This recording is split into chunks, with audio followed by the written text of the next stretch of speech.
des semaines après des semaines donc de séparation non effective, parce que dans l'effectif, bon, on avait cœur ensemble et puis on a vécu la sortie d'Égypte, on a vécu le Kriyat Souf et on est encore dans le mois de Elul sur le mois de Nissan, sur lequel nos Chachamim m'ont dit, Benissan, Nigalou Benissan Atim Nigaël. Donc il nous reste encore quelques heures et on espère au fond de notre cœur que Mashiach va se dévoiler et va se montrer à nous. Et donc, on va tâcher de rester encore dans l'atmosphère de Nissan, des Nissim, etc. Et avant de commencer, donc, un shiur un peu plus long sur la Sfirata Omer, hein, vraiment la mitzvah qui occupe tout le mois de Iyar, hein, puisque tous les jours de Iyar sont remplis par cette mitzvah.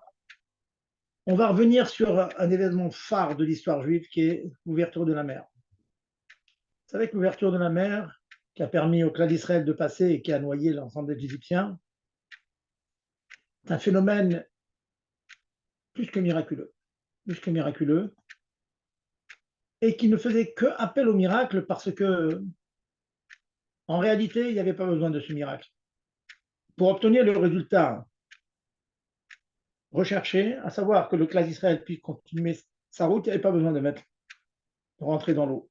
Comme chacun sait, le Midrash nous rapporte que la mer a ouvert 12 tunnels et les 12 tribus sont passées chacune dans un tunnel qui lui était réservé, puis sont ressorties du même côté de la rive.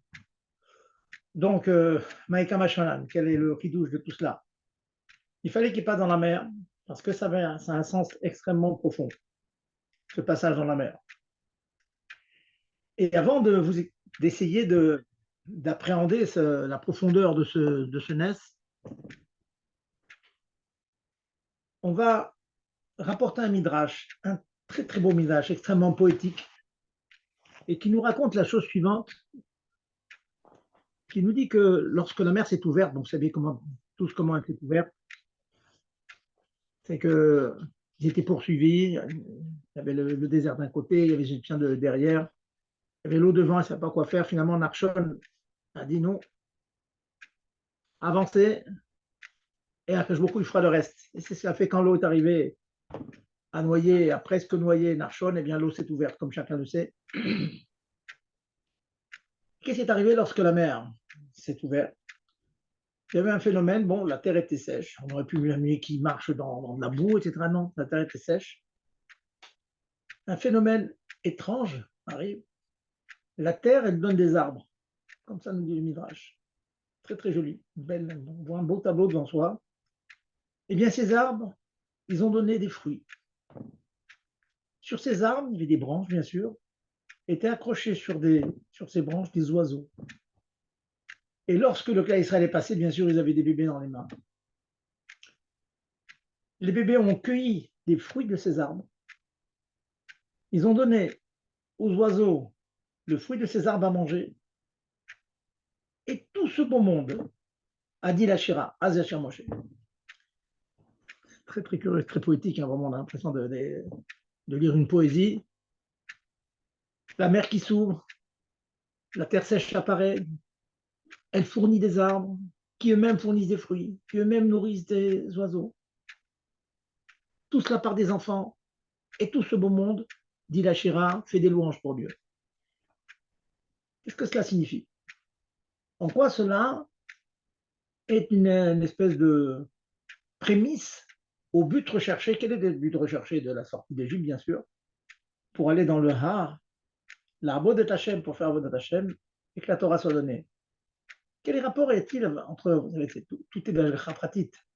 Qu'est-ce que Akashboku cherchait lorsqu'il a fait passer le clan d'Israël avec tous ces miracles que je raconte? Et sachez que le Zohar nous dévoile un principe, Lo ose Akashboku nes lechinam. Dieu ne fait pas un nes pour rien. Pourquoi il sert ce nes? Entouré par des murailles d'eau, et des arbres qui poussent, et des fruits qui poussent sur les arbres, et des oiseaux qui viennent picorer. En quoi cela fait partie du destin du clan d'Israël?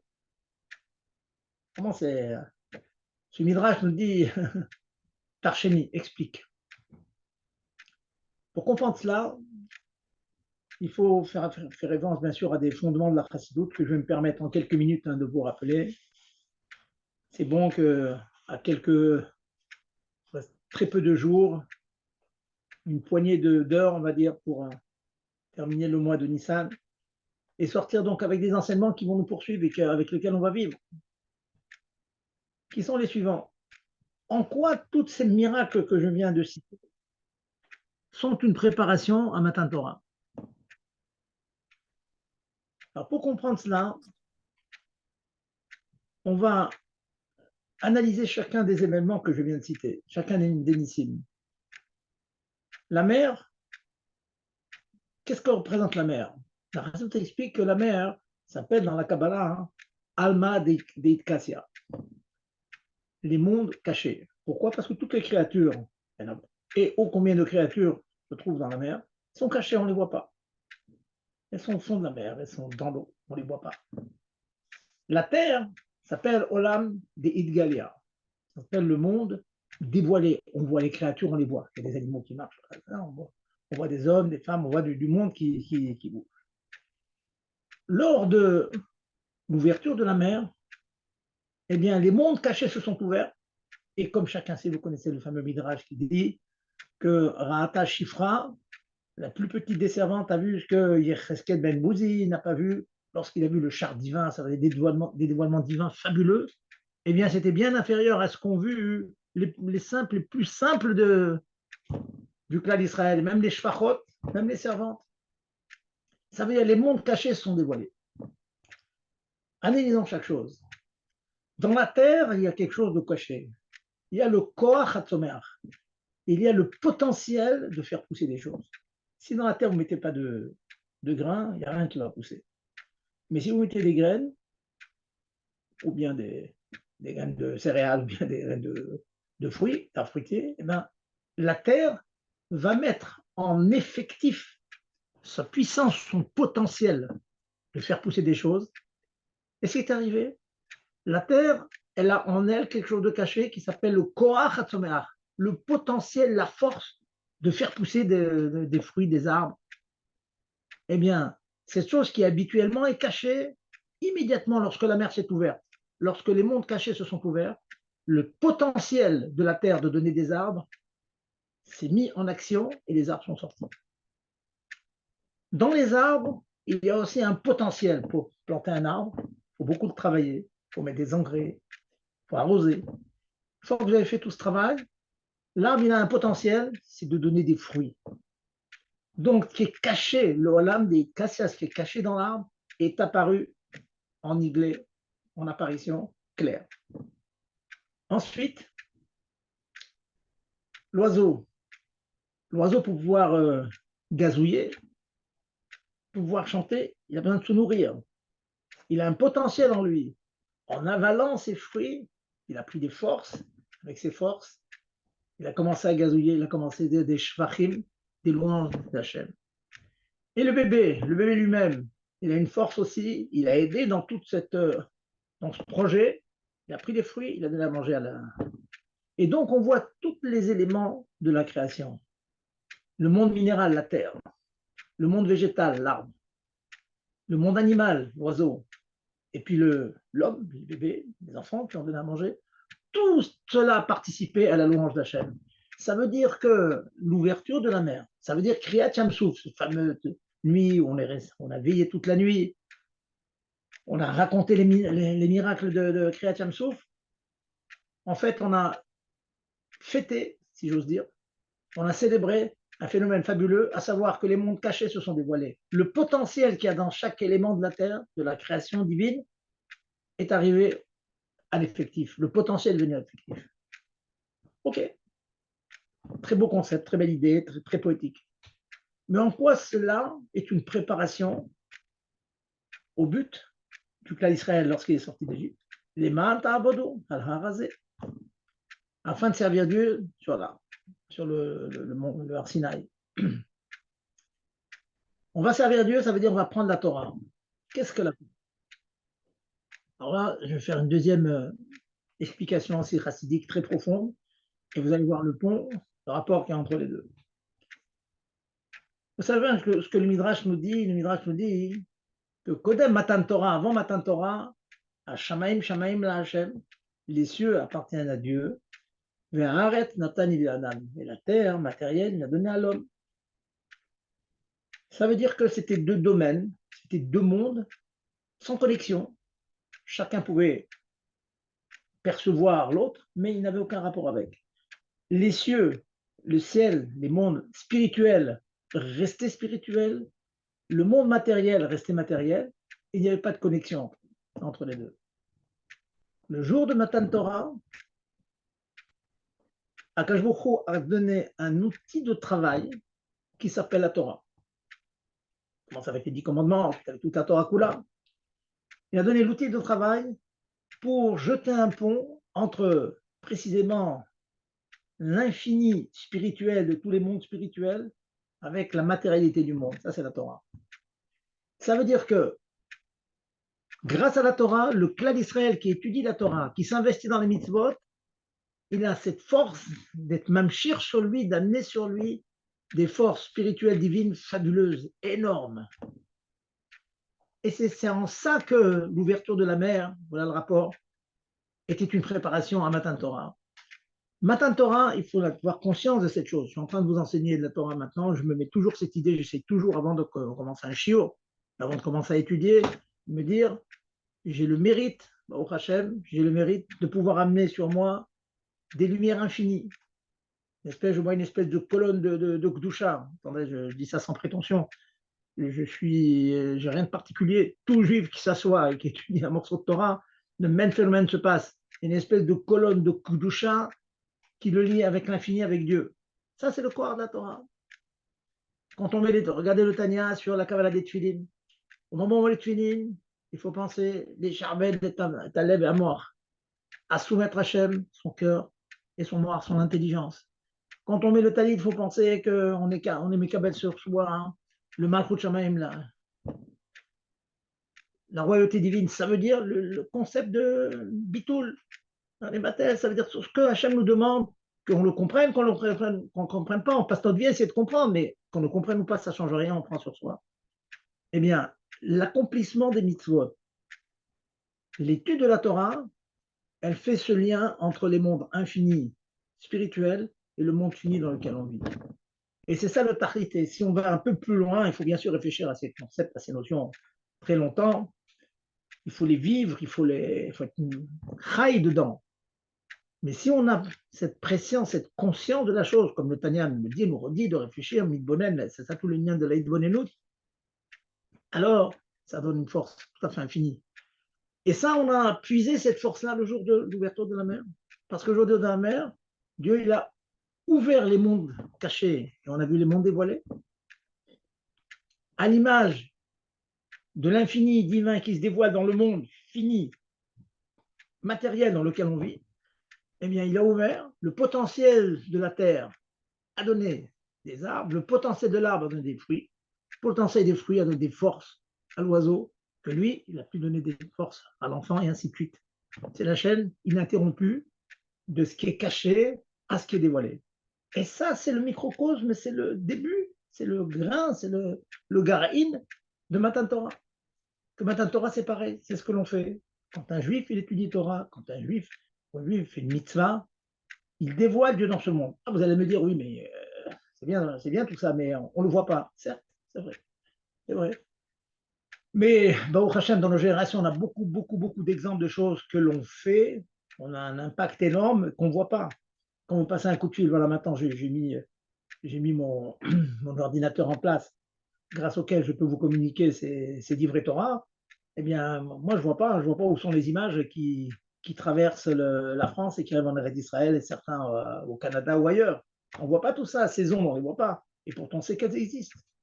Ça fait partie de notre émouna. Il y a un machal dans Hasidut où on dit que c'est un petit peu comme si Dieu nous donne quelque chose, un cadeau énorme et qu'il le cache dans un coffre-fort. Le coffre-fort, on n'a pas pour l'instant les clés, mais on sait que cette richesse, elle y est. Et bien, c'est ce dont il faut se convaincre. Et si on réfléchit que chaque Dvar Torah que l'on fait, ben, c'est un diamant de plus qui s'accumule dans notre coffre-fort, eh bien, c'est sûr que la chayout, la vitalité que l'on met dedans, elle est autre. Et surtout que cette chayout, ce n'est pas un diamant matériel, c'est Pachout Hachem. C'est c'est sur ce qui est dit Srar mitzvah, mitzvah. Pachout, ça veut dire. Le mérite d'une mitzvah, c'est l'autre mitzvah. On a l'impression que quand on fait une mitzvah, Dieu nous donne le mérite d'en faire une deuxième. Ça fait deux mitzvot, et deux, ça fait quatre, et quatre, ça fait huit, et ainsi de suite. Mais le vrai pshat, c'est Srar mitzvah, mitzvah, la récompense de la mitzvah, c'est ce que la mitzvah, elle fait. Qu'est-ce qu'elle fait la mitzvah? Elle fait un cachet avec Dieu. Mitzvah, c'est tzavta. Tzavta en hébreu, en araméen, ça veut dire un lien. Elle crée un lien, elle amène Dieu dans ce monde, elle amène des lumières divines dans ce monde. Donc voilà, c'est un enseignement que on en a parlé bon, le soir de la veillée. C'est une grande, grande sira qui développe ce thème-là. Je pense que c'est dans le Chelek Revi de l'écouter Sirot. Et donc, ceci donne une force, une vitalité dans notre accomplissement des mitzvot. C'est ce qu'on nous demande. Il faut qu'on soit un Adam Chai. Alors, si d'autres demandent de nous d'être Chai, d'être vivant, qu'une mitzvah, ça doit nous toucher, ça doit nous réchauffer, qu'on a envie parce qu'on donne notre chaleur à Kosh Baruch Hu, et donc avoir bien conscience de ce que l'on fait. Il faut savoir l'importance. Vous savez, on raconte tellement d'histoires. Un jour, il y avait un chassid qui s'est levé le matin, et il se met à danser, à danser. Alors ses amis demandent qui t'arrive aujourd'hui. Eh ben, il a dit j'ai été un peu mis de bonne dans les birkot hachachar, les birkot, les brachot du matin. Hein, j'ai pas été mis de bonne chez l'un à Sanigoy. Il n'a rien contre les goyim, pas du tout. Mais chez l'un à Sanigoy, ça veut dire qu'il m'a fait Yehudi. Un Yehudi, c'est quelqu'un qui est modèle à la chaîne, c'est quelqu'un qui a un immense mérite, à savoir, il peut faire une mitzvah qui peut paraître très, très, très anodine, mais qui crée un monde. Hein, comme dit les gens aujourd'hui, qui crée une bombe atomique. Hein, c'est la chose habituelle aussi.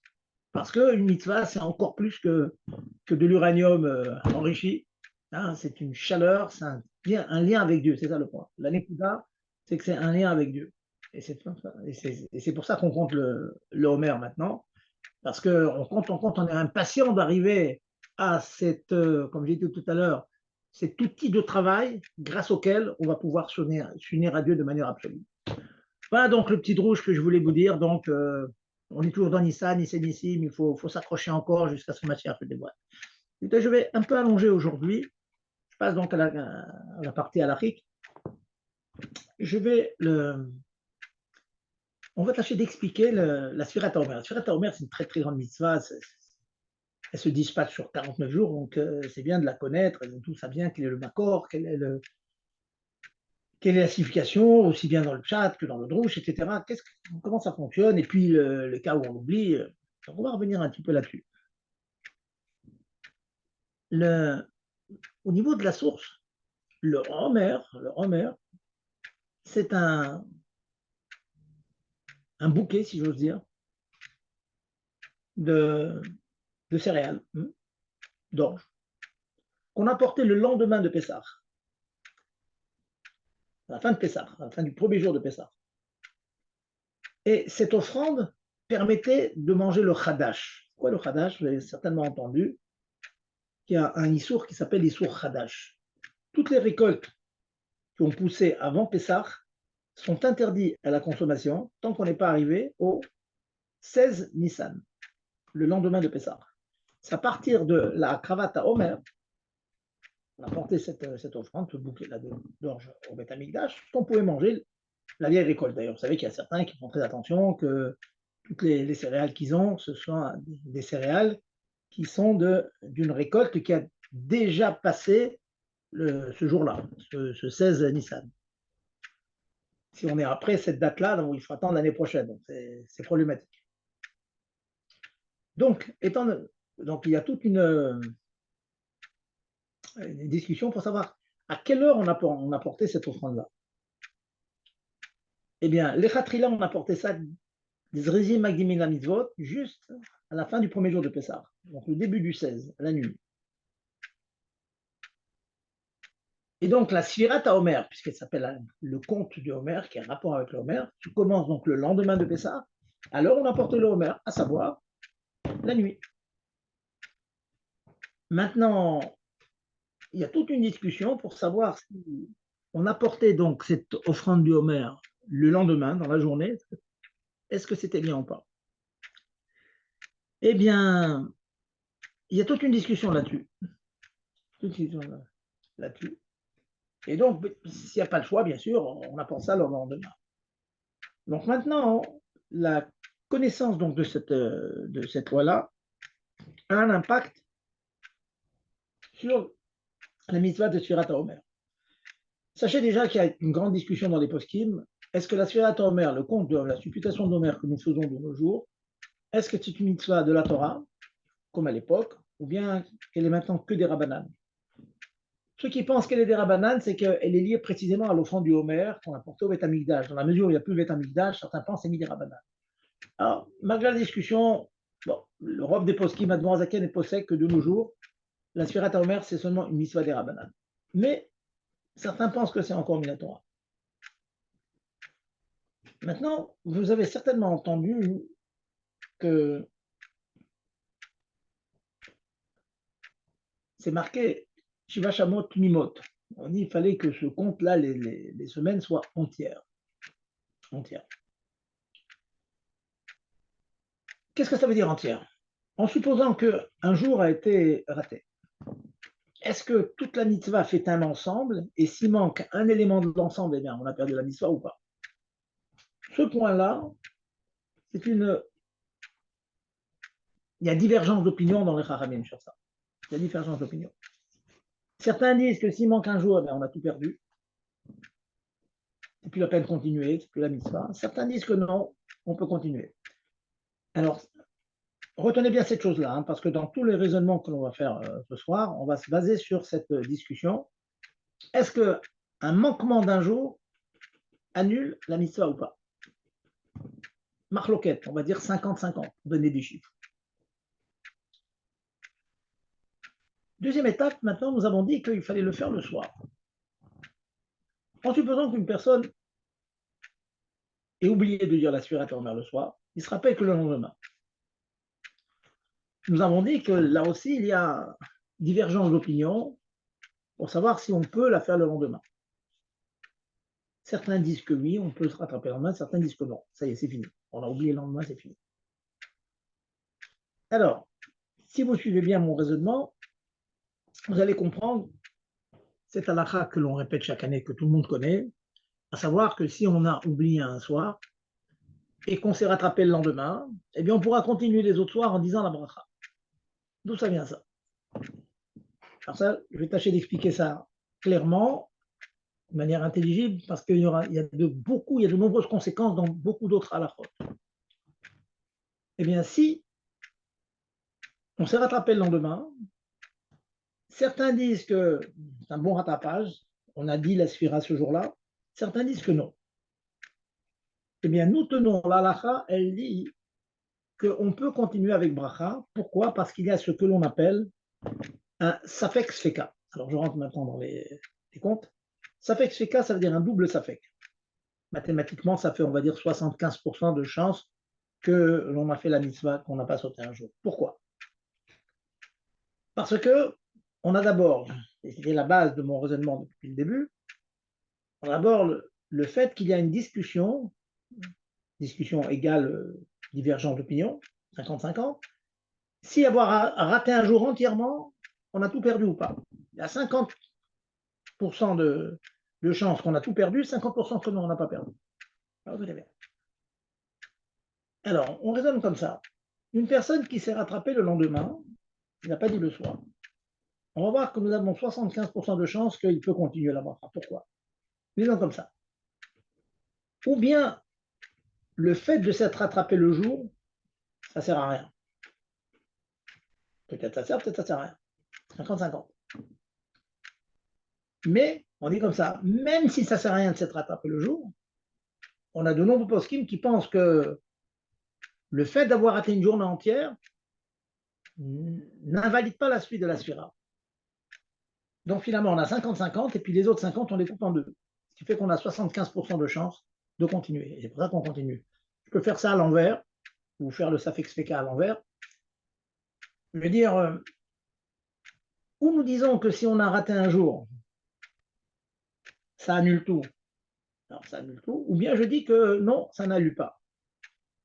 Alors j'ai 50% que ça n'annule pas. Mais même si je suis dans les 50% que le fait de la voiture un jour, ça loupe tout, ah mais j'ai une possibilité que mon rattrapage du lendemain marche. 50%. Donc je coupe mes 50% d'eux, ça fait que ça marche.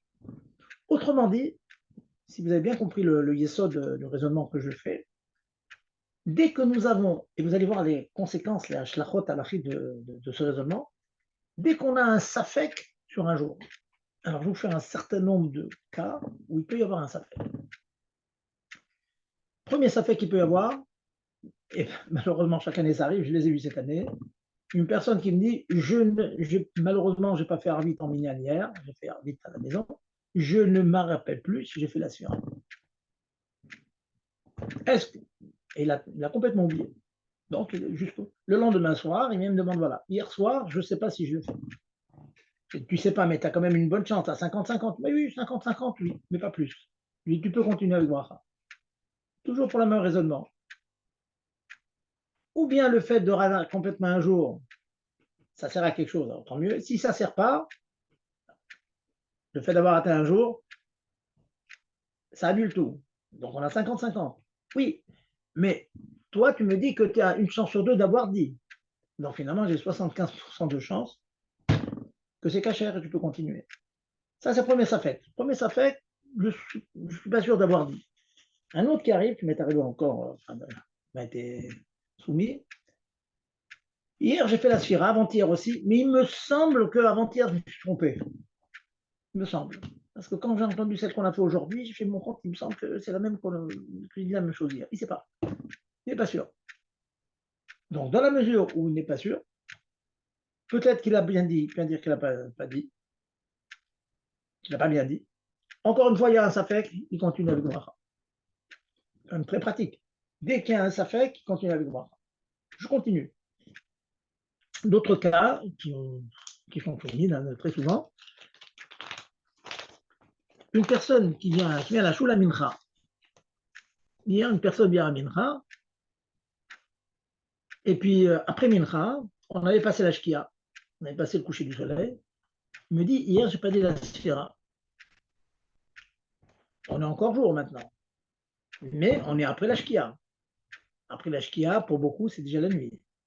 C'est ça fait Yom, ça fait Laila. Est-ce qu'il peut se rattraper de la Sphira de la veille après la Shkia, après Mincha? Voilà ce qu'il a. Il y a un quart d'heure, 20 minutes avant la nuit. Réponse, encore une fois, je vous donne des petits maintenant. Euh, sur de nombreux psakim que je vous donne ce soir, il peut y avoir des discussions dans la poskim. Je vous donne ce que je pense, que je réponds habituellement. Après, bien sûr, étude de la Souga, etc. Vous pouvez trouver d'autres abanimes qui peuvent être legs sur certains points. Bon, je ne pas une Torah. Pour assez les Harav, avec une Asafet. Je vous dis ce que je pense après l'étude de la Souga. Donc, on a la possibilité de se rattraper, même après la Shkia. La Shkia, mais un grand sac que c'est déjà la journée suivante, donc ça y est, il a perdu la journée. Oui, peut-être non, il y a encore un peut-être. Et comme de toute façon, comme je vous ai dit au début du raisonnement, je vous ai dit que certains postes pensent que même si on a vraiment raté entièrement la journée, on peut continuer avec Bracha. Eh bien, donc, il continue avec Bracha. Donc, essayez de trouver vous-même, je vous ai fait une espèce de liste de cas où on a un doute. Dans le doute, eh bien, on continue avec Bracha, dans le doute. Je vais vous ajouter une halakha que je préfère ne pas vous dire, mais il faut la connaître. Malheureusement, vous savez qu'on a eu un décès dans la Keïla cette semaine. Et puis donc, vous savez que le Onen, celui qui est la situation qu'il a perdu son papa, sa maman, tant que le Niftar n'est pas enterré, il a un statut de Onen, il n'est pas tour des mitzvot. Étant pas tour des mitzvot, il ne dit pas la Sphirata Omer. S'il ne dit pas la Sphirata Omer, il va perdre la bracha jusqu'au bout. Alors, est-ce qu'il a le droit de le faire? Comment ça marche? Alors, le psak, je vous dis ça plus pour l'intérêt pulpulique de la chose. Le psak, c'est comme ça, c'est dire à la personne, au onen, lui dire, écoute, tu vas faire la Sphirata Omer sans bracha, puisque normalement tu n'es pas tour de toutes les mitzvot. Vous savez, quelqu'un qui est onen, avant l'enterrement, il mange sans faire un métier à tadaïm, il ne fait pas birkat Amazon, enfin, il y a beaucoup d'anachot dans cela. On dit, tu ne fais pas la bracha, hein, puisque tu n'es pas tour de la mitzvah, mais fais quand même la sphira. Dis le compte, dis aujourd'hui, on est le 7e, 8e, 10e. Et grâce au fait que tu leur as dit, même que tu n'es pas tour maintenant, ça fait une mitzvah de laquelle tu n'es pas tour, tu es normalement exempté. Malgré tout, le fait que tu aies dit, physiquement, tu as dit la, la Sfirat Omer, tu pourras continuer à la suite, très longtemps, donc tu continueras. Intéressant, ça veut dire que on voit des cas où on peut être pas tour d'une mitzvah, mais quand on le fait, on l'a dit, cette mitzvah, elle garde un impact, c'est pas rien, c'est quelque chose. Bon, ça demande réflexion, en tout cas, c'est comme ça le psa. Voilà. Je vais continuer dans mon. En fait, j'ai réuni là pour ce cours l'ensemble des chélotes que j'ai eues ces dernières années. Dans certaines kélotes, vous savez qu'il faut arvit le jour, très tôt. En France, la nuit, c'est très très tard. On arrive maintenant à la nuit, c'est 11h du soir, c'est très très tard. Dans beaucoup de kélotes, ils font mincha avant le plag et marée après le plag, ils font encore grand jour. Eh bien, une personne, imaginons, qu'il aurait fait arvit, il a déjà fait arvit. Pour lui, il est déjà dans la journée d'après. Donc, c'est un petit peu c'est un peu une blague de dire qu'il va dire la sphira de la veille. Et bien, malgré tout, même qu'il a fait arvit, on ne peut pas dire que le fait qu'il ait fait arvit, il a amené l'obscurité sur lui, vous voyez. Donc, pour ne pas perdre le mérite de continuer la Sfirat Omer avec bracha, donc il fera la Sfirat Omer sans bracha, bien sûr, après arvit, et il attendra la nuit pour faire la Sfirat du jour suivant. Intéressant, vous voyez, comme donc, vous voyez, Chachamim, il fallait très loin dans ce raisonnement. Et tout ça, c'est basé, n'oubliez pas, hein, c'est le point de l'introduction que je vous ai dite, à savoir que tout ça, c'est basé sur le fait que certains poskim, des grands, pensent que même si on a vraiment raté une journée, on peut continuer. Donc, on se base là-dessus que dès qu'on a. Alors, pour cela, on ne fait pas comme ça. Hein, si on a loupé un jour, on continue sans bracha. Mais dès l'instant qu'il y a un petit safek, on a pu faire un petit rattrapage, eh bien, on a le droit de continuer la sphira avec bracha.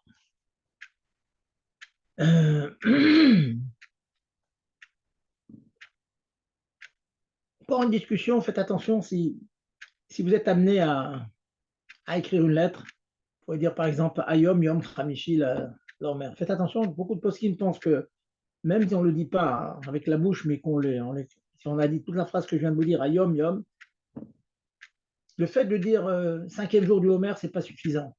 Mais si on a dit la phrase suivante, et beaucoup disent cette phrase, on écrit Ayom Yom Chamishi, Ayom Yom Aseri Homer, d'après beaucoup, on est déjà quitte, alors tâchez de ne pas le faire. Je vais vous donner une etza. Ah oui, tout à l'heure, je vais vous demander de me poser vos questions, mais je voudrais d'abord vous donner un certain nombre de halachot qui arrivent. Une personne qui devait monter au Hamoud, et il a perdu la bracha. Et bon, lui m'a dit, j'ai quand même très très honte de monter, faire vite et de pas faire à haute voix la Sfirat Omer, parce que j'ai loupé. Est-ce qu'il a une solution pour quand même monter au Hamoud et faire la Sfira avec bracha? Alors les poskim, ils proposent la chose suivante. Ils disent que il peut s'arranger. S'il trouve un ami qui veut bien lui rendre ce service, il demande à un ami qui, lui, bien sûr, est censé faire la bracha, n'a pas oublié. Il dit voilà, je vais monter au Hamoud, je vais faire la bracha, et cette bracha que je fais, je t'acquitte de ta bracha à toi. C'est-à-dire que lui, théoriquement, à cause du doute, il devrait dire la sphira sans faire la bracha, sans la bénédiction. Mais pour éviter tout problème, il dit voilà, je t'acquitte. Toi, t'es chayav, je toi. Ça marche. Donc on pourrait dire en théorie, moi je suis pas tour, donc je ne peux pas lui rendre le rang quitte, mais il n'est pas vraiment pas tour. Pour ça, on peut le faire. En tout cas, ces choses-là, qu'il peut monter au Hamoud et il demande à un ami de l'entendre et dit je t'acquitte de la bracha. Après, tu feras ta sphira, chacun sa sphira personnelle, son compte personnel, sa supputation personnelle. Mais au niveau de la bracha, je t'acquitte. Voilà ce que certains préconisent. Alors, Un dernier point que je vais vous dire, bon, juste pour mémoire, puis je vais écouter vos questions. Vous savez que nous avons l'habitude de dire qu'on est aujourd'hui, par exemple, le 10e jour, qui font une semaine et 3 jours. Alors sachez qu'il y a beaucoup d'avis sur comment est-ce qu'on dit la sphira. Certains disent qu'on ne dit que le nombre de jours. Aujourd'hui, on dit 10e jour. Certains disent que le 10e jour, on ne dit pas on est le 10e jour, il dit on est une semaine plus 3 jours. Vous voyez. Certains disent qu'on ne dit que le nombre de jours, certains disent qu'on dit la semaine et le jour de complément. Et là, Allah a retenu qu'on dit les deux choses. On dit le compte en jours, aujourd'hui 10e jour, et le compte en scindant le chiffre en deux, nombre de semaines plus nombre de jours. Ouais. Comme ça, l'halakha. Tout ça, c'est un sens très profond. Hein. Qu'est-ce que c'est que, en quoi les semaines, les shavuot sont importantes. Donc nous, on insiste sur le fait qu'il faille faire les deux choses. Voilà. Bon, peut-être avant de commencer, je vais vous demander de me poser certaines questions. Allez-y, je vous écoute. Dites-moi certains affects que vous avez pu avoir, certains doutes. Est-ce que tout est clair? Allez-y. Allez, Gérard, commencez.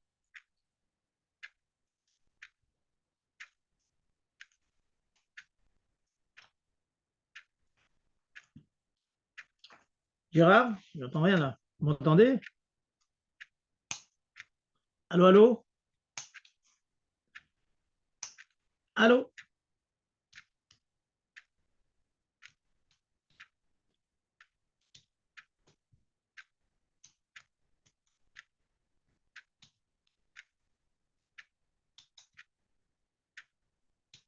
Allô, allô? Je n'entends rien là, j'ai pas de réaction.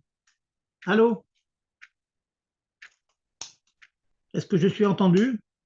Ouais, enfin, Oui, on vous entend. Bonsoir, Rav, vous m'entendez? ah, bonsoir madame. Oh là, vous me rassurez madame. J'avais l'impression qu'il y avait une méchitza chez le Barzel entre les élèves et le Rav. Allez-y Alors, madame. j'ai une question qu'on se pose chaque année. Est-ce que la Allez-y. femme peut faire la bracha en ce qui concerne le conte du Homer? Oui. Alors, Razak pour la question. Donc, c'est une question générale. C'est une question générale qui se pose, pas seulement pour la Sphira Omer, qui se pose sur toutes les mitzvot desquelles les femmes sont exemptées, comme le Kiat Shofar, etc., la Souka, etc. Alors, sur ce, il y a une grande divergence d'opinion dans les Rishonim. La Chita de Rabbi Tam dit que les femmes peuvent faire la bracha. D'abord, d'abord que ce soit clair, pour tout le monde, personne ne vous dit que la femme ne fait pas la Sphirata Omer. Tout le monde est d'accord qu'elle peut le faire, qu'elle puisse le faire, ça, il n'y a pas de discussion sur ça. La question, c'est de savoir, est-ce qu'elle peut le faire avec bracha? C'est la bracha qui pose problème. Est-ce qu'il y aurait un safek de bracha levatala? On fait une bénédiction de Shem Hashem pour rien. Ça, c'est le problème. Alors, le Rabbi Moutam dit non. La femme peut faire la bracha. Pourquoi? D'abord, pourquoi pas? On va dire pourquoi pas. Pourquoi pas? Ben, tout simplement parce que la femme dirait, Asher Kiddeshanu b'mitzvotav vetzivanu, qui nous a sanctifiés par ses commandements, vetzivanu, et qui nous a ordonné. Oui. Or, si l'ordre a été donné aux hommes, donc il n'a pas donné aux femmes. Donc une femme qui dirait vetzivanu, elle dirait un mensonge. Donc comment est-ce qu'on peut faire une takana, un décret, où on oblige les femmes à dire un mensonge? Alors, la réponse la plus simple, la plus acceptable, si vous voulez, c'est que pour Rabbeinu Tam, quand les femmes disent Vetivanu, elles ne sont pas mitkavnot, elles n'ont pas la kavana aux femmes en particulier. Vetivanu, c'est la Ouma, le clan Israël. La commande au clan Israël. Et nous, comme nous faisons partie du clan d'Israël et que nous avons un mérite, chez l'eau, est-ce qu'on a un mérite quand on fait une mitzvah qui n'est pas un commandement pour nous, hein, dont on est exempté? Rabbi Notam me dit oui, femmes, elles ont, bien qu'elles ne sont pas Metsuvé VOC, l'expression c'est Metsuvé VOC, elles ne le font pas parce qu'elles ont le tzivou, le commandement divin. Elles le font parce que les hommes le font, donc c'est une bonne chose qu'elles le fassent. Et bien sur cette bonne chose, entre guillemets, hein, cette bonne chose ça va faire une mitzvah que Hachem ne leur a pas demandé, mais qu'elles ont envie de faire, eh ben, c'est tout à fait légitime de dire Vetilanu. Et Dieu a donné à l'ensemble du clan d'Israël cette mitzvah-là, certes aux hommes, mais nous faisons partie du clan d'Israël, on peut dire donc Vetilanu nous a donné à nous en tant que membre du clan d'Israël. Cette logique que je viens de dire, pas tout le monde est d'accord. Pas tout le monde est d'accord. Et jusqu'à de nos jours, dans le Shulchan Aruch, c'est une divergence d'opinion entre le Beth Yosef, donc le grand posek Svarat, et le Rama, le grand posek Ashkenaz. Et Admor Zaken est posek comme le Rama. Donc pour les Chassidei Chabad, il n'y a pas de question, les femmes, elles font la bracha. Il n'y a pas de question. Pour ceux qui ont fait, par des Haredim, ils font toutes les choses bien et tout, et qui veulent faire comme le Beth Yosef dit, elles comptent, mais elles ne font pas la bracha. Mais je vais dire quand même un mais, je pense vous l'avez dit à l'époque de Sukkot, c'est qu'il y a de très nombreux poskim sfaradim. À leur tête, on a le Chida Birke Yosef, c'est vraiment les grandes pointures dans les poskim sfaradim, qui disent que même les sfaradim peuvent faire la bracha. Et c'est ramené dans le Kaf HaChaim. Alors c'est connu qu'un des grands poskim, Rav Somer s'appelle le Kaf HaChaim, c'est un posek qui a très très peur de bracha de matala. Très très souvent, dès qu'il y a un petit doute sur s'il faut dire ou non une bracha, il dit de ne pas la dire. Parce que ça s'appelle Safek Brachot Leakel. Quand il y a un doute, on ne dit pas, on a peur de dire le nom divin pour rien.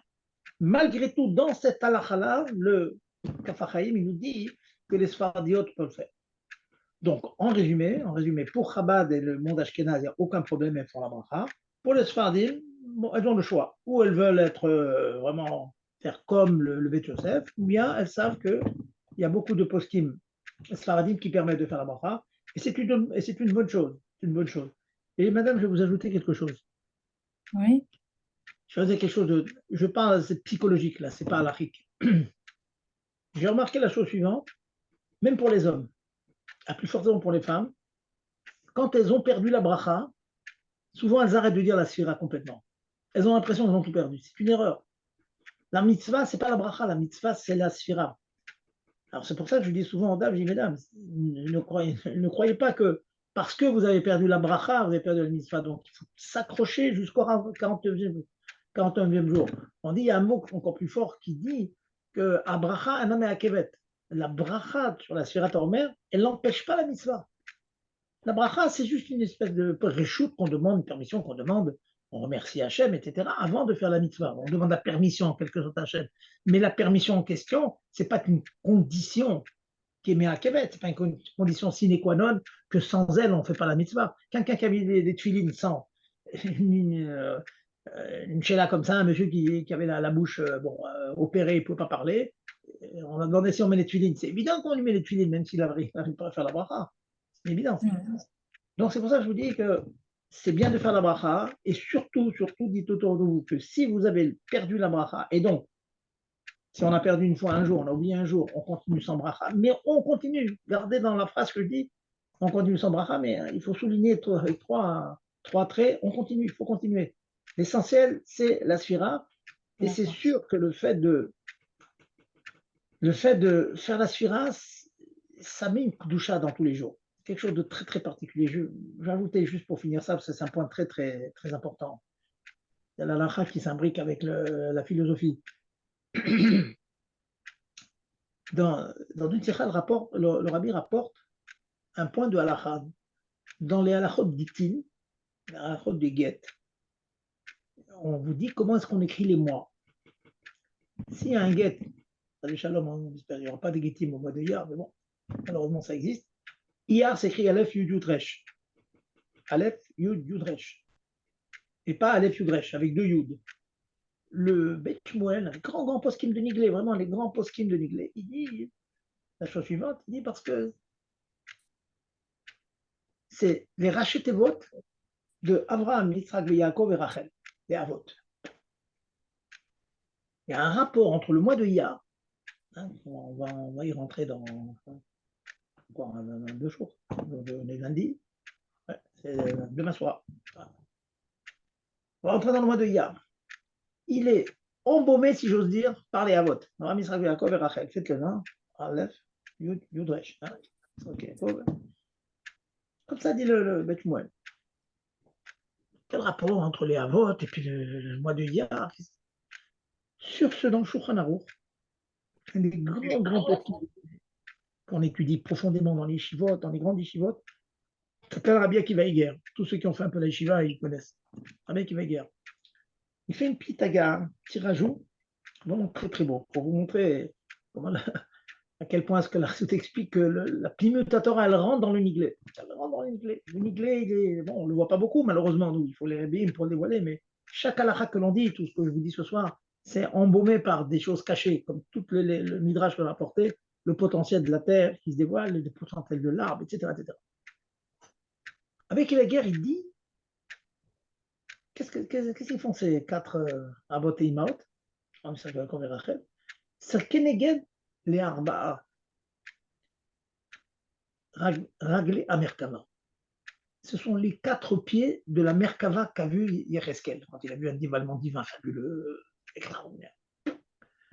C'est encore plus mystérieux. Pourquoi ça va nous aider tout ça? Qu'est-ce que le Rabbi Keveger veut nous ajouter? Vous allez comprendre l'importance de continuer la Sira tous les jours, pour ça le rapport, tous les jours de Ya. Essentiellement, il n'y a pas tellement 29-30 jours, hein. C'est plus que le rose, la Sira qui contient un 49. Qu'est-ce que c'est une Merkava? C'est les quatre pieds de la Merkava. C'est le char. Le Tanya explique que le char, c'est un symbole fabuleux du comportement du juif dans toute sa vie. Un char n'a aucune volonté propre. Une voiture n'a pas de volonté propre. C'est le symbole, comme un animal qui est conduit par un cocher, hein, un cheval qui est conduit par un cocher. Toute sa volonté, c'est la volonté du rochev, de celui qui le conduit. Le char, ce n'est que l'expression de la volonté du patron, de celui qui le dirige. Les Havot, eux, ils avaient cette particularité, ils étaient, Pachout, un char Merkava pour Hachem. Qu'est-ce qu'un Merkava? Comme les Rébéim. Les Rébéim, tout ce qu'ils font, chaque sourire, c'est l'expression de volonté. On peut prendre à la loupe, examiner tous les gestes qu'ils font, c'est l'expression de la volonté. Ils sont, on va dire, transparents, c'est des expressions transparentes. Ce qu'ils font, c'est rien de personnel, c'est que l'expression de la volonté divine. Et donc, les Havot, ils étaient arrivés à ce niveau-là. Il y a un personnel, il n'y a pas aucun intérêt personnel. Tout ce qu'ils faisaient, c'est l'expression de ce que veut Dieu dans ce monde. Ah, c'est beau tout ça. Quel rapport avec le mois de Iyar? Eh bien, regardez le mois de Iyar, c'est le seul mois de l'année qui est embaumé, j'ai entendu le mot embaumé, qui brille avec une mitzvah tous les jours. Il n'y a pas d'autre comme ça dans l'année. Il n'y a pas d'autre. Tous les jours, il y a la mitzvah de Tfilat HaOmer. Et comme la Tfilat HaOmer, c'est compter le temps, ça veut dire que chaque minute de chaque jour, il est éclairé par cette mitzvah-là. Ça veut dire que ce mois-là, il est complètement battel à Dieu. Le temps, hein, il y a les quatre dimensions, hein, puis la quatrième dimension, c'est le temps. Le temps, il est kadosh. Le temps, il est en bon parmi les mitzvahs maintenant. Chaque juif, il doit dire Ayom, Yom, Michel, on doit compter le temps, ça veut dire le temps devient une mitzvah. C'est la raison pour laquelle, même si on a perdu la bracha, il faut continuer. On continue le temps, on sanctifie le temps. On devient maintenant des sanctificateurs du temps. Et c'est énorme la sanctification du temps. Le temps est précieux, chaque minute compte. Mais d'habitude, on met les tefilines, on sanctifie les peaux de bêtes qui ont servi à faire les tefilines. Une femme qui allume les bougies de Shabbat, eh bien, elle sanctifie la matière de la bougie. Lorsqu'elle fait de la viande cachère, elle fait un repas cachère, elle sanctifie la matérialité de la nourriture. Eh bien, la Sfirat HaOmer du mois de Iyar, elle sanctifie le temps. Et le temps, 24 heures sur 24, il n'y a pas une seconde qui n'est pas imprégné de cette lumière-là. Alors, vous voyez, tout ça, un petit rouge comme ça, je rapporte, c'est une grande sikha du Rabbi qui est des sonores, où il fait vraiment la symbiose entre le niglé, c'est pas chou des halachot dans le niglé, comme on écrit le mois de Iyar dans un guet. Et puis, on voit à quel point hein, tout ça, c'est imprégné de Ktusha du mois de Iyar. Donc, n'hésitez pas, faites mitzvahim autour de vous et dites aux femmes de faire cette mitzvah. Et si ce sont des femmes qui s'interdisent de faire la bracha, dites ne fais pas la bracha, il n'y a aucun problème. Ne fais pas la bracha. Mais la mitzvah, tu l'as. Oublie la bracha. Si ça te dérange de faire la bracha ou bien tu as loupé un jour, c'est pas grave. Tu continues tout le temps jusqu'à Shavuot. Tu continues à faire la mitzvah sans bracha. Mais la mitzvah, elle est là et on l'a. D'accord, Voilà. donc je continue, évidemment, sans faire la bracha, puisque je ne l'ai pas fait Voilà. depuis le Vous début. avez fait un jour absolument, mais continuez, n'oubliez pas et dites D'accord, toujours. Et si vous oubliez un ok, soir, refaites-le le lendemain, même si vous vous ok, rappelez 10 minutes, un quart d'heure avant la nuit de d'accord, la journée suivante, vous faites celle de la veille, c'est pas grave, vous avez gagné quelque chose. d'accord. Merci énormément pour votre réponse. Merci, Rav. Ok, je vous remercie de la question, hein, c'est la question qui m'a réveillé toute cette séquence. C'était Avec pas prévu plaisir. par jour, mais bon, c'est sorti comme ça. Voilà. Alors, donc, Bonsoir, Rav. Une petite question rapide. bonsoir, Mehdi, Merci là. je vous Quand écoute. vous avez parlé d'une personne qui devait monter au Hamoud Oui, et qui aurait précédemment loupé un jour ou deux, bon, voilà. et pour ne pas avoir honte, elle fait la bracha au Hamoud. Oui. Est-ce que les Et jours attention, suivants. elle quitte quelqu'un qui lui, a la mise, vous avez compris. Ah, d'accord. Ok, ok. Ah non, D'accord. attention. Ouais. Non, je répète ce que j'ai dit. J'ai dit, s'il trouve quelqu'un d'autre qui veut bien lui rendre ce service, il dit, sois gentil, ne fais pas la bracha, toi. Mets-toi à côté de moi pendant que je monte au Hamoud. Moi, je fais la bracha, à Sfirat Omer. Tu diras Amen. Et moi, je t'acquitte. Comme je t'acquitte, donc c'est sûr que ce n'est pas bracha de Batala. Et donc, D'accord. en public et personne ne saura. C'est ça le D'accord. principe.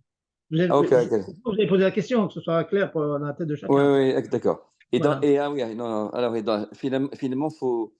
finalement, il peut pas refaire la bracha finalement alors. S'il est tout seul, non, il continue sans bracha. S'il est tout Non, seul, mais même en public, vous voulez dire qu'il demande à quelqu'un de venir à côté de lui et de faire la bracha discrètement. non, non, Ou non, non. Non, ah, non, non, pardon. non, non, non. Il demande à quelqu'un d'autre. Non, non, non. Il demande à quelqu'un d'autre qui a la bracha et il lui dit, moi, je vais monter au Hamoud et je vais faire la bracha en haute voix. Oui, J'ai pas le droit en principe puisque j'ai loupé un jour. Mais absolument. quand je la fais pour toi, je t'acquitte toi. D'accord. Ok, Vous avez compris? d'accord. Ok, J'acquitte la ok. personne qui, elle, ne va pas faire sa bracha. Il fait Messirot Nefesh pour moi, en quelque sorte. Je fais la D'accord. bracha pour lui. D'accord. Ok, ok. C'est ça la D'accord. ruse. Mais et la personne qui ne fait pas la bracha, lui, elle a fait la bracha tous les jours par contre. Ah oui, on parle d'une personne qui fait tous les jours la bracha. Et ce jour-là, son copain lui a dit, écoute, sois gentil, aujourd'hui tu vas t'acquitter avec la bracha que je vais faire pour toi. D'accord, Le j'ai jour où compris. j'ai mon chiyuv, je vais monter au Hamoud. J'ai Vous avez bien compris. compris, hein, faites Oui, attention. ouais, Hein. c'est clair. Ouais, là, c'est plus clair. Et celui qui n'a pas fait la bracha, il peut reprendre avec la bracha le jour suivant, finalement. Les autres jours, ah bien sûr, il est D'accord. quitte. OK. Il a écouté la bracha, son ami qui est monté au Hamoud l'a quitté, donc lui, il n'a rien perdu, bien sûr. Il n'a rien perdu, d'accord. Et celui qui est au Hamoud, qui a fait cette bracha-là, est-ce qu'il pourrait continuer les jours suivants en faisant la Non, bracha? ah non, non. Ou alors, il pourrait continuer à condition que son ami soit prêt à faire Messirut Nefesh tous Ah les oui, soirs. non, mais quand même pas. D'accord, OK. Pas évident. C'est pas simple tous les soirs. OK, d'accord. OK, c'est clair. Voilà, OK. Merci, Rav. Merci beaucoup. c'est clair. Hein. Bon, vous voyez hein, que, je veux dire, entre une petite mitzvah, il n'y a rien de petit, mais Shabbat Omer, on peut en parler à des détails, beaucoup de pipouli à faire sur la Surat Omer.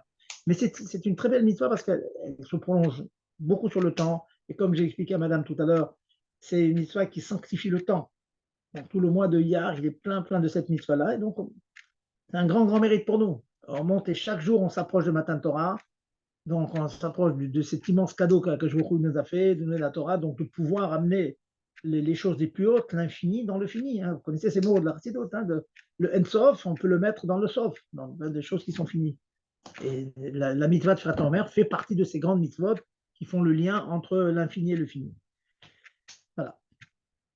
Alors, je vois si je n'ai rien oublié. Je regarde un peu dans mes notes. Alors, oui, encore des petits détails. Euh, Faites attention de ne pas dire, ça peut arriver, vous savez, quelquefois dans la Shigra comme ça, on dit combien aujourd'hui? On dit le Rav Dalet. Mais on dit combien aujourd'hui? Imaginez le jour de l'Akba Omer, on demande à quelqu'un, on dit quel jour aujourd'hui? On va dire Ayom Yom l'Akba Omer. Bon, ça, ces mots-là. Faites attention, il y a un grand tzad qu'on est déjà quitte, qu'on a perdu la bracha. Si on a dit toute la phrase, si on a dit l'Akba Omer seulement, 33 d'Omer, non, mais si on a dit la phrase habituelle, Ayom, Yom, l'Akba Omer, ça veut dire qu'on a dit le chiffre, mais par lettre. Vous voyez, comme le 10, c'est Yud, et le 20, c'est Chaf, etc. Donc faites attention le jour de l'Akba Omer, n'ayez pas le réflexe de dire comme ça Ayom, Yom, l'Akba Omer.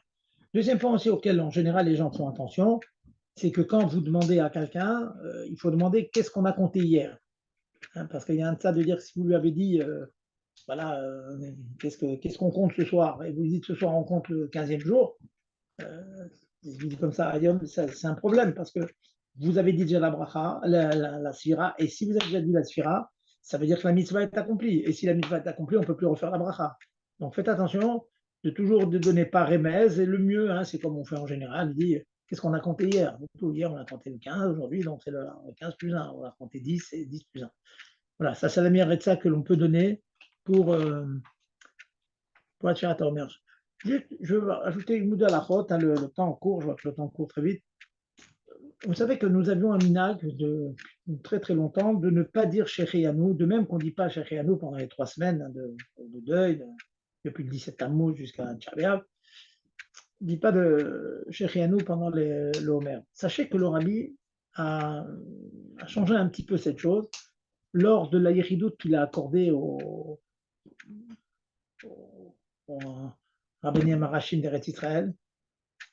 Parmi eux, il y avait le Mordechai Eliaou, qui était un grand chassid du rabbi. Et dans la discussion qu'ils ont eue, et qui a été filmée d'ailleurs dans l'enregistrement, il a dit Minagenu, c'est de dire Shecheyanu Shabbat. Alors vous allez me dire, bon, que ça change? Ça change d'abord, des fois, vous pouvez avoir un fruit nouveau, et c'est dommage de s'en priver. Donc, si vous avez un fruit nouveau, vous le gardez pour Shabbat, et vous dites Shecheyanu dessus.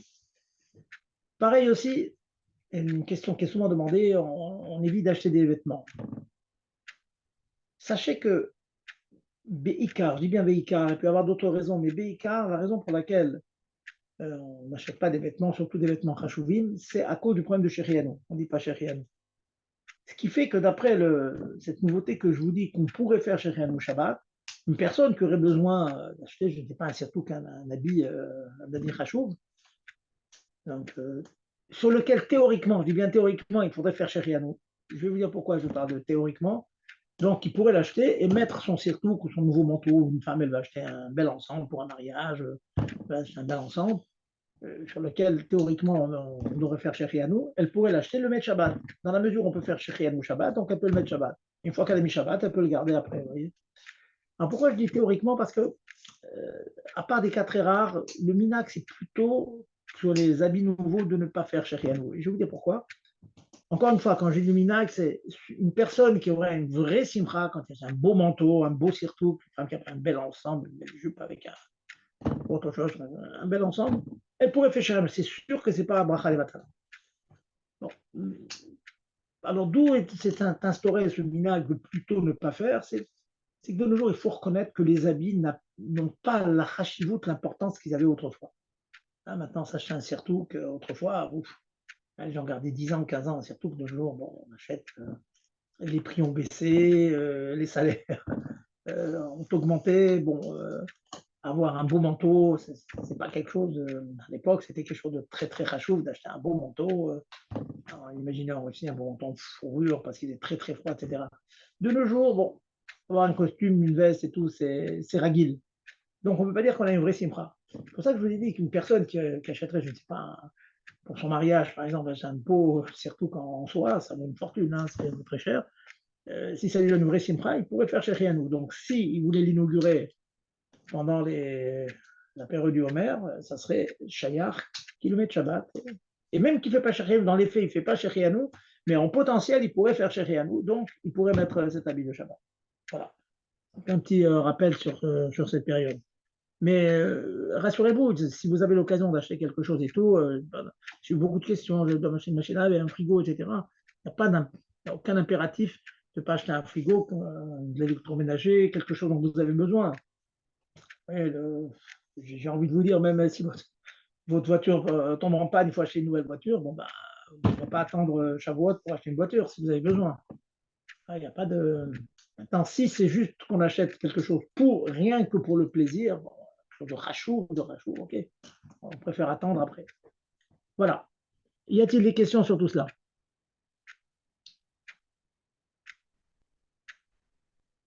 Pas de questions? Non, pour moi, ça va. Bon, ben c'est bien si tout le monde sait tout. Ben voilà, On va reprendre, bien sûr, je pense, Badat Hashem à partir de la semaine prochaine, donc les halachot Shabbat. Et il est possible que je vous fasse les halachot de coréen. Ça veut dire déchirer. Tout le problème d'ouvrir des lettres et de déchirer le papier toilette et le sopalin et le papier alu, etc. Est-ce qu'il y a des solutions, pas de solutions, jusqu'où va le ISO, etc. Bon, ça c'est des mlachot qu'on n'a pas tellement abordé, je pense, les années passées, donc je pense qu'on va les aborder. Voilà, messieurs, dames, donc on va se souhaiter une bonne fin de Nissan, hein, Nissim. N'oubliez pas que c'est le Koach. Nissan, c'est un grand jour, un grand jour. Le Rabbi nous a transmis, comment on dit populairement en français, il nous a transmis le bébé. Hein, il a transmis la mission d'amener Mashiach. Hein, il a fait tout ce qu'il pouvait, maintenant c'est à nous de l'amener. Donc, comment on l'amène? Eh bien, on ajoute, c'est tout. On n'a pas le choix. Il faut ajouter. Et peut-être un point sur lequel, c'est évident ce que je dis, mais bon, je ne suis pas là pour vous dire des nouveautés, je suis là pour dire des évidences. S'ajouter dans Avat Israël. Alors pourquoi je parle de ça? Je ne vous cache pas que quelquefois c'est très difficile. Quand j'entends des nouvelles d'Avat Israël, que font malheureusement certains juifs, vraiment, de manière très négative, c'est difficile de ne pas avoir un peu de sina, de tout ce travail de sap qu'ils essayent de faire contre la Yahadout, c'est très difficile. Et malgré tout, il ne faut pas être mécatreg, il ne faut pas accuser, il faut dire qu'ils vont faire tchouva, il faut leur parler, comme le rabbi nous dit, avec gentillesse, toujours avec gentillesse, avec montrer que même si on prend des coups, eh bien, on ne les rend pas, et au contraire, on les aime, etc. Mais ce n'est pas facile, bien qu'il y a eu une crise identitaire, vous le savez tous, hein. Il y a une crise identitaire, hein. Il y a beaucoup de gens qui ont dit j'étais israélien, je ne suis plus israélien, je suis juif. C'est un mot terrible. Nous, en Route à l'arrêt, on ne connaissait pas tellement ces concepts. Il y a des gens qui se considèrent, ça n'a rien à voir, je ne suis pas juif, moi, je suis israélien, je suis bien en Israël. Comme je suis argentin, je suis bien en Argentine. Ouais, c'est des mots terribles. Ça veut dire les milliers d'années du peuple juif désolidarisé. Très dur. Mais bon, Hachem, on sait que dans un digne de Tinok chez Nishba, et beaucoup se remettent en question, beaucoup, Baruch Hashem. Et il faut continuer, il ne faut pas lâcher, avoir tout le Ravat Israël, montrer qu'on prie pour eux, qu'on est un peuple, Am Echad, Mamash. Mais on est des Yid, on est juifs, on n'est pas d'Israéliens. On peut être aussi israélien, alors, mais d'abord, un juif, c'est un juif, c'est tout. Haïd, Isaïd. Voilà, messieurs, dames, bonsoir, bonne soirée. Et donc, Bonsoir, Abdelhamid. Bonsoir, merci beaucoup. allez, Kol Tov, hein, des bonnes Kol nouvelles. Tov. De bonnes nouvelles.